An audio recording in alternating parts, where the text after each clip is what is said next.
go. Yeah. So this is a 486 SX Acer Acros from 1994. So we are going to unbox this bad boy. And first we're going to make sure it runs, even though the seller did say it works. So we're going to double check, hook it up to a monitor, and see if it functions as it's supposed to. And I'm waiting for a hard drive that I'll put in shortly. It did not come with a hard drive or an operating system. And we'll put DOS on it, and I think I'll put Windows on it also. And so we'll go from there and see what we got.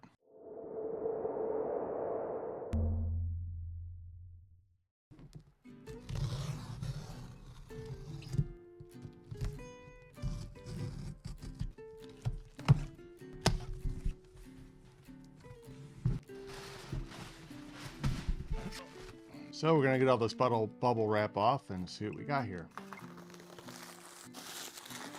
And so we have here our Acer Acros, and this is the SX33. The reset button here. On the side here we have the floppy disk drive, and then below that we have the power button. And if we flip it around, we have a couple of expansion bays that are available.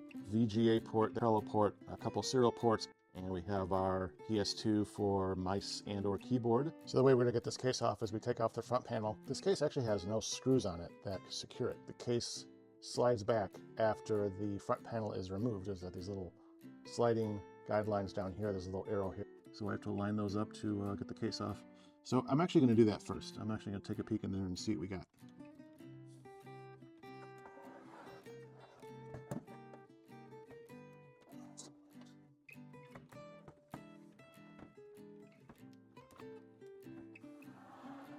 We'll take off the top here in just a jiffy as soon as I get this thing figured out.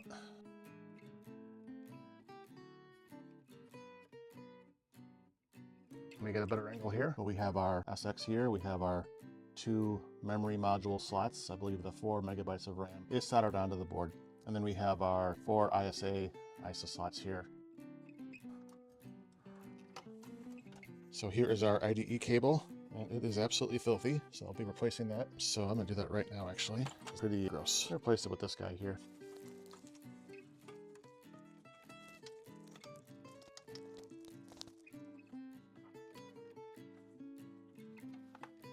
Plug in my mouse, handy dandy Packard Bell PS2 keyboard. So I'm going to power this thing up. See what we can see.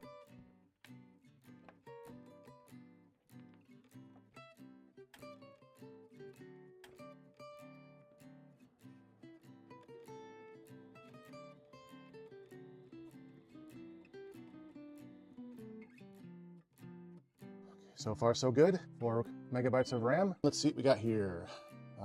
Check some error. Okay, CMOS battery is bad. Display card mismatch configuration error. Obviously the CMOS card is not working, so we'll do a Control-Alt-Delete, escape. There we go. Okay, system configuration. Parameters, the following parameters and advanced system configuration depend on the CPU and use. Oh, no kidding. I'm gonna hit F9, as it should be. And I'm gonna go to advanced, or I'm sorry, this is basic.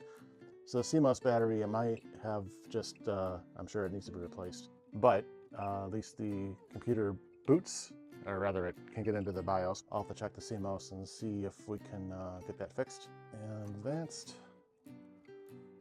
shadow RAM enabled. I haven't looked at this stuff in ages.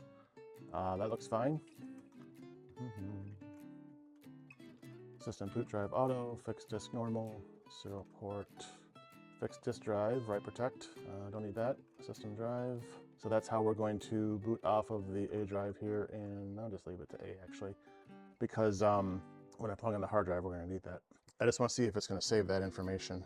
Okay, so I picked up the serial ports, that's good. The pointing device, got the mouse, just got drive type mismatch. So I'm gonna stop this now. I'll be right back and we'll get the hard drive connected.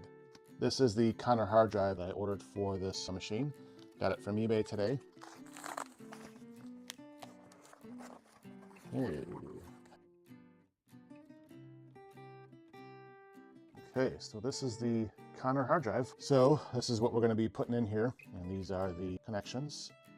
These are the specs here. That's a 540 megabyte. I almost said gigabyte. And we're going to go ahead and connect the IDE cable, or IDE connection here, and then our Molex connection there. Always want to go red towards the power connection. There we go. And then our Molex connection, just like that. Okay, we're all connected. Boot this up and see if we can detect it. Memory's good. Okay, so we're gonna go Control-Alt-Escape. And we're gonna do a little configuration here. Basic, so we're gonna go down to, we're not gonna worry about the date just now. We're gonna mess with that a little bit later. And we're gonna change these to the 1.44. Don't have a B drive. Fixed disk, we're gonna do that right now. And we're going to take a look at the cylinders and the heads because we have to put all that in there. So the cylinders, we have 1050. All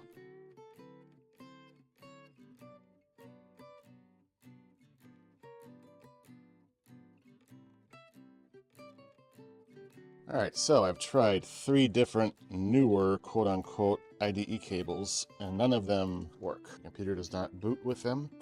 I don't know why. It's just very, very odd to me that they're not working. So, don't have much of a choice, but go back to this guy. I've never encountered this before with IDE cables. Well, I'd love to say that this exercise has been a resounding success, but after trying the original IDE cable that came with this Acer and playing around with the jumper settings ad nauseum, the computer is just not being detected, or rather, excuse me, the hard drive is just not being detected by the computer.